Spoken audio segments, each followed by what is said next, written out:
નમસ્કાર, voice of Mahisagar news channel પર આપનું હાર્દિક સ્વાગત છે। મહીસાગર પોલીસ વિભાગની અનોખી પહેલ।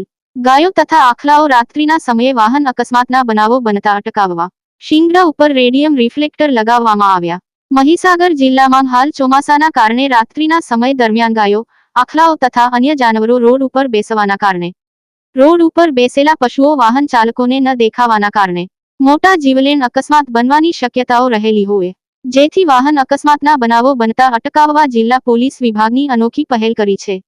મહીસાગર જિલ્લા પોલીસ વડા શ્રી જયદીપસિંહ જાડેજાના માર્ગદર્શન હેઠળ રાત્રિના સમયે ટ્રાફિક પીએસઆઈ એચ.બી. સિસોદિયા તેમજ જિલ્લા ટ્રાફિક શાખાના કર્મચારીઓ દ્વારા લુણાવાડા ટાઉનમાં લુણેશ્વર ચોકીથી Vardari road, Charkoshiya road, cottage road, Dhuli road વગેરે વિસ્તારમાં રોડ ઉપર બેસેલ ગાય, આખલાઓના શિંગડા ઉપર રેડિયમ રિફ્લેક્ટર લગાવવામાં આવ્યા। Hasmukh Bhoi, voice of Mahisagar news, Lunawada.